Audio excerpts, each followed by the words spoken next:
আমার মরে যেতে ইচ্ছে করছে বর্তমান। কখনো কখনো সত্যের সামনে দাঁড়াতে হয় নায়েব সাহেব, হয় কি না? জি, আপনি তো সবই জানেন। তাহলে মিছে মিছে মন খারাপ করছেন কেন নায়েব সাহেব?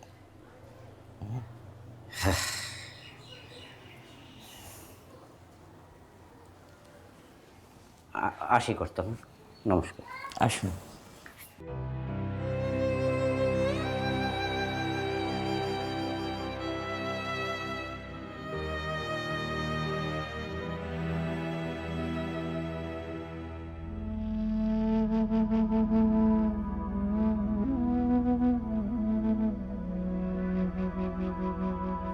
কি ব্যাপার?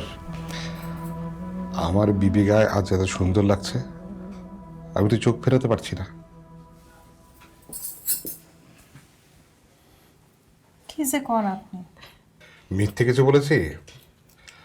আজ তো মনে হচ্ছে তোমার সঙ্গে আমার যেতে হবে পাহারা দেওয়ার জন্যে। কি আবল তাবল বলছেন? মুখে কিছু আটকাইছে লয়। তা এত সেজে গুজে কোথায় যাওয়া হচ্ছে শুনি? কোথায় আর যাওয়া হবে? কর্তামার বাড়ি যাচ্ছি আরতি দেখতে। বাড়ির সকলে যাচ্ছে, আপনি চলেন। সে তো যেতেই হবে, তার আগে একটা কাজ করো দেখি। এটা সাবধানে তুলে রাখো, তোমার গয়না বন্ধকের টাকা। ধরো, এই টাকা নিয়ে নিলামে যেতে হবে। মা খুব খুশি হয়েছে জানো। মা কি বলল? মা তার মেঝো বউয়ের উপর বেজায় খুশি। বলেছে তুমি হচ্ছ এই সংসারের পয়া, তোমার জন্যই এই সংসার রমরমা হয়ে উঠছে। আর দোয়া করেছেন তোমার মন যেন সবসময় এমন বড় থাকে, যাতে সংসারে সবাইকে নিয়ে তুমি এভাবে চলতে পারো, এই দোয়া করেছেন। মার কথা আমি মাথায় রাখবো। জানো, আমার অনেক দিনের স্বপ্ন ছিল আমাদের অনেক সম্পত্তি হবে। আমি দোয়া করব আপনার স্বপ্ন যেন সত্য হয়। এটা শুধু আমার স্বপ্ন, এই সংসারের উন্নতি হলে, সম্পত্তি বাড়লে, সবাই যদি ভালো থাকে, তখন তোমার ভালো লাগবে না? নিশ্চয়ই হবে। এই সংসার তো আমারও।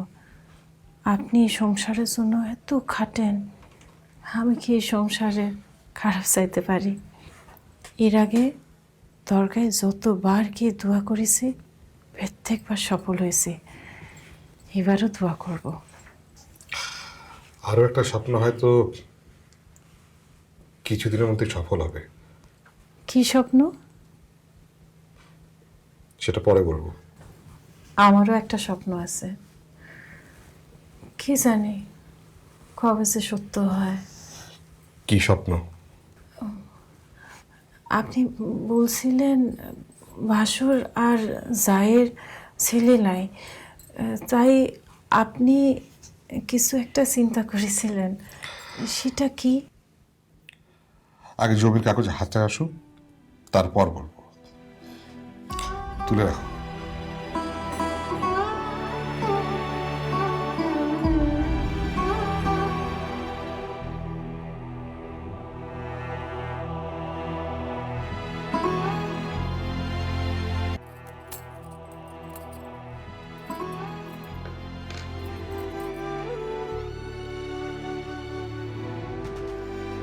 শুনছেন?